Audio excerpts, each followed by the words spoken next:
మరిగే నీటిలో బియ్యం పిండి వేసి చేసిన ఈ బ్రేక్ఫాస్ట్ చాలా రుచిగా చాలా టేస్టీగా అయితే ఉంటుంది. ఈ బ్రేక్ఫాస్ట్ చేసుకోవడానికి ఎక్కువ సమయం అయితే పట్టదండి. తక్కువ సమయంలోనే చాలా ఈజీగా చేసుకోవచ్చు. అంత టేస్ట్గా అయితే ఉంటుంది. ఇంకెందుకు ఫ్రెండ్స్ ఆలస్యం, ఎలా చేయాలో ఏంటో అనేది వీడియోలోకి అయితే వెళ్ళిపోయి చూద్దామా మరి. ఇంకా ముందుగా స్టవ్ అయితే ఆన్ చేసుకొని ఒక కడాయి పెట్టేసుకొని అందులోకి ఈ కప్పుతో 1.5 కప్పు వాటర్ అయితే వేసుకోవాలి. ఇంకా ఇప్పుడు ఇందులోకి రుచికి తగినంత సాల్ట్, అలాగే ఒక స్పూన్ దాకా ఆయిల్, ఒక హాఫ్ టీ స్పూన్ దాకా జీలకర్ర, అలాగే ఒక హాఫ్ టీ స్పూన్ దాకా చిల్లీ ఫ్లేక్స్.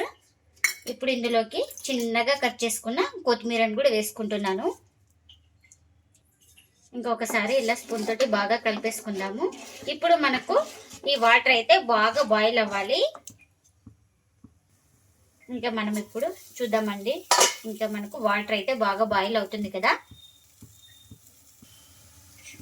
ఇప్పుడు స్లిమ్లో పెట్టేసుకొని ముందుగా ఒక పావు కప్పు బొంబాయి రవ్వ అయితే వేసుకోవాలి. అదే సోజీ రవ్వ అంటారు కదండి, ఆ రవ్వను వేసి ఒకసారి ఇలా మొత్తం బాగా కలిపేసుకోవాలి, ఎక్కడ ఉండలేకుండా. ఇంకా ఇప్పుడు కప్పు బియ్యం పిండి అయితే వేసుకుంటున్నా. బియ్యం పిండి రవ్వ బాగా ఉడకాలి, మనకు 1 నిమిషం పాటు ఉడికించుకోవాలి. ఇలా ఎక్కడ ఉండలేకుండా బాగా కలిపేసుకోవాలి. ఇంకా ఇలా కలుపుతూ 1 నిమిషం పాటు అయితే బాగా ఉడికించుకున్నానండి. ఇంకా ఇప్పుడు దీన్ని స్టవ్ అయితే ఆఫ్ చేసుకొని పూర్తిగా చల్లారనివ్వాలి. ఇంకా చల్లారిన తర్వాత అయితే ఒక ప్లేట్లోకి అయితే తీసుకున్నాను. ఇలా బాగా చేతితోటి స్మాష్ చేసుకోవాలి 1 నిమిషం పాటు, ఇలా బాగా సాఫ్ట్గా. ఇక్కడ చూపిస్తున్నాం కదా ఈ విధంగా. ఇంకా ఇలా బాగా సాఫ్ట్గా కలిపేసుకున్న తర్వాత మనకు ఏ సైజు కావాలో ఆ సైజు పిండి ముద్దనైతే తీసుకుంటున్నాను. ఇక్కడ నేను ఈ సైజు అయితే తీసుకున్నాను. ఇంకా ఇలా పిండి ముద్దనైతే తీసుకొని ఇలా రౌండ్గా బాగా ఇలా అనేసుకోవాలి. ఇలా అనేసుకొని ఇంకొక అరచేమిది పెట్టేసుకొని ఇలా ఎక్కడ క్రాక్స్ లేకుండా రౌండ్గా చుట్టేసుకోవాలి. చూడండి ఇలా ఈ టైప్గా చుట్టేసుకోవాలి. ఇలా రౌండ్గా చుట్టేసుకున్న దాన్ని ఒక ప్లేట్లోకి అయితే తీసుకుంటున్నా. ఇంకా ఎన్ని అయితే అన్ని ఇలానే చేసుకోవాలి. ఇంకా ఇలా చేసుకున్న తర్వాత వీటిని అయితే పక్కన పెట్టేసుకుందాం. ఇక్కడ నేను ముందుగానే ఒక 3 ఎగ్స్ అయితే ఉడికించుకున్నానండి. ఈ ఎగ్స్ని అయితే ఇప్పుడు ఒక బౌల్ తీసుకొని ఇంకా ఇప్పుడు తురిమేసుకుందాం ఇలా. ఇంకా ఇలా తురిమేసుకున్న దాంట్లో ఇప్పుడు చిన్నగా కట్ చేసుకున్న మిర్చి, అలాగే ఆనియన్స్, అలాగే ఇందులోకి ఒక పావు టీ స్పూన్ దాకా గరం మసాలా, రుచికి తగినంత సాల్ట్, ఒక పావు టీ స్పూన్ ధనియాల పొడి, చిన్నగా కట్ చేసుకున్న కొత్తిమీర. ఇంకా ఇవన్నీ వేసుకొని బాగా కలిపేసుకుందాం. ఈ మసాలాలన్నీ బాగా కలిపేసుకోవాలి, బాగా మిక్సింగ్ అయ్యేలాగా ఈ ఎగ్గులోకి. ఇంకా ఈ విధంగా బాగా కలిపేసుకున్నాను. ఇప్పుడు దీన్ని పక్కన పెట్టేసుకుందాం. ఇంకా ఇలా రెడీ చేసి పెట్టేసుకున్నాం కదా ముందుగా. ఇలా ఇంకా ఒకటి అరచేమింది అయితే పెట్టేసుకున్నాను. ఇలా కొంచెం లైట్గా ప్రెస్ చేసుకోవాలి. ఇంకా ఇప్పుడు నేను ఇక్కడ చూపిస్తున్నాను కదా ఇలా ఒత్తుకోవాలి. ఇలా ఇక్కడ క్రాక్స్ వస్తే బాగా ఇలా సెట్ చేసుకుంటూ అడ్జస్ట్ చేసుకుంటూ బాగా ఇలా లోపలికైతే మనం ఇలా అనేసుకోవాలి. ఇంకా ముందుగా మనం రెడీ చేసి పెట్టుకున్నాం కదా, ఇంకా స్టఫింగ్ని అయితే పెట్టడానికి అనమాట ఇది. ఇప్పుడు స్టఫింగ్ అయితే తీసుకొని మనకు ఎంత కావాలో అంత చూడండి ఇలా. ఇంకా ఇలా స్టఫింగ్ పెట్టుకున్న తర్వాత ఒక వేలుతో ఇలా ప్రెస్ చేసుకుంటూ ఇలా మనం దగ్గరికి అనేసుకోవాలి. నేను ఇక్కడ చూపిస్తున్నాను కదా వీడియోలో, ఇలా బాగా ప్రెస్ చేసుకుంటూ లోపలికి ఒక వేలుతోన ఇలా మొత్తం రౌండ్గా చుట్టేసుకోవాలి. మొత్తం ఫిల్ చేసుకోవాలి. ఇక్కడ మొత్తం ఎక్కడ కనిపించకుండా స్టఫింగ్ అనేది ఇలా బాగా అనేసుకోవాలి. ఇలా అనేసుకున్న తర్వాత చేతితో ఇలా రౌండ్గా చుట్టేసుకోవాలి. ఇక్కడ చూపిస్తున్నాను కదా వీడియోలో, అదే విధంగా చేసుకోవాలి. ఇలా కొంచెం లైట్గా ప్రెస్ చేసుకుందాం. చూడండి ఈ విధంగా ఉంటే చాలు మనకి. ఇంకా ఇలా చేసుకున్న దాన్ని ఒక ప్లేట్లోకి అయితే తీసుకుంటున్నా. ఇంకా మీకు మరొకటి అయితే చూపిస్తున్నాను చూడండి.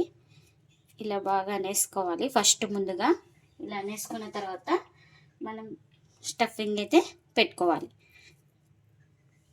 ఇంకా ఇలా స్టఫింగ్ పెట్టినాక ఇంకా ఒక వేలుతో ఇలా బాగా లోపలికి ఇలా తోసుకుంటూ ఇంకా పైన మొత్తం ఇలా ఫిల్ చేసుకోవాలి.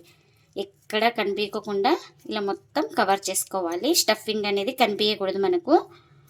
ఇంకా ఇలా రౌండ్గా ఫిల్ చేసుకున్న తర్వాత అంతా కవర్ చేసుకున్న తర్వాత ఇలా రౌండ్గా చుట్టేసుకోవాలి. ఎక్కడ క్రాక్స్ లేకుండా ఇలా రౌండ్గా చుట్టేసుకొని కొంచెం లైట్గా ఇలా ప్రెస్ చేసుకోవాలి అంతే. ఇంకా అన్నీ ఇలానే చేసుకోవాలి.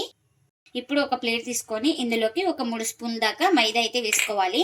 అలాగే కొద్దిగా సాల్ట్ అయితే వేసుకుంటున్నా. ఇంకా ఇప్పుడు ఇలా ఒకసారి మొత్తం బాగా కలిపేసుకున్న తర్వాత కొంచెం వాటర్ అయితే వేసుకుంటున్నాను. కొంచెం థిక్నెస్గానే ఉండాలి మనకు. ఇంకా ఎక్కడ ఉండలు లేకుండా బాగా కలిపేసుకోవాలి. ఇంకా ఇలా కలిపేసుకున్నాను కదా, ఎక్కడ ఉండలు లేకుండా ఇలా రెడీ చేసి పెట్టుకున్నాం కదా, ఇలా మొత్తం డిప్ చేసుకోవాలి. ఇక్కడ చూపిస్తున్నాను కదా, ఈ విధంగా మొత్తం ఇంకా ఇలా మొత్తం డిప్ చేసుకోవాలి. ఇంకా ఆయిల్ కూడా పెట్టేసుకున్నాను. ఆయిల్ కూడా హీట్ అయింది. ఇలా డిప్ చేసుకున్న దాన్ని ఇప్పుడు నిదానంగా ఆయిల్లోకి అయితే వేసుకుంటున్నా.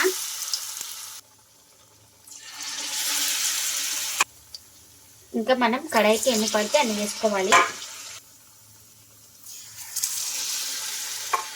వీటిని అయితే ఒక సైడ్ కాలిన తర్వాత అయితే మరోవైపుకి అయితే టర్న్ చేసుకోవాలి.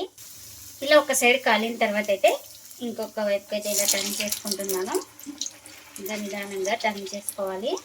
ఇంకా అటు ఇటు తిప్పుకుంటూ 2 వైపులా బాగా కాల్చుకోవాలి. మంటను అడ్జస్ట్ చేసుకుంటూ మనం వీటిని కాల్చుకోవాలి. ఇలా చూడండి, అటు ఇటు తిప్పుకుంటూ బాగా క్రిస్పీగా అయితే కాల్చుకున్నాను. ఇవైతే రెడీ అయిపోయినాయి కదా, మనం వీటిని ఒక ప్లేట్లోకి అయితే తీసుకుందాం. ఇంకా వీటిని అయితే మీడియం టు లో ఫ్లేమ్లోనే కాల్చుకోవాలి. అప్పుడే మనకు లోపల దాకా బాగా కాలుతుంది.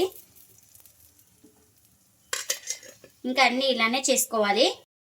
బియ్యం పిండితో ఎంతో టేస్టీగా ఉండే బ్రేక్ఫాస్ట్ అయితే రెడీ అయిపోయిందండి. ఇంకా ప్లేట్లకు అయితే సర్వ్ చేస్తున్నా. ఇది బ్రేక్ఫాస్ట్కే అని కాదండి, ఈవినింగ్ స్నాక్ గాను, నైట్ డిన్నర్ గాను, మార్నింగ్ బ్రేక్ఫాస్ట్ గాను ఏదైనా చేసుకోవచ్చు అండి. చాలా టేస్టీగా అయితే ఉంటాయండి.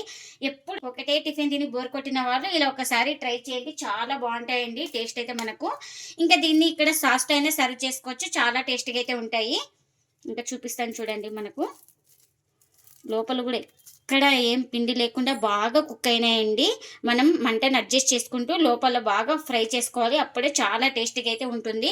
మీరు కూడా తప్పకుండా ఒకసారి ఇలా ట్రై చేసి మీకు ఎలా వచ్చిందో కామెంట్ అయితే చేయండి ఫ్రెండ్స్. ఇదండి ఇవాళ బ్లాగ్. ఈ వీడియో కనుక నచ్చితే ప్లీజ్ లైక్ చేయండి, షేర్ చేయండి, కామెంట్ చేయండి. అలాగే లైక్ చేసి సపోర్ట్ చేయండి friends. Thanks for watching. Bye bye.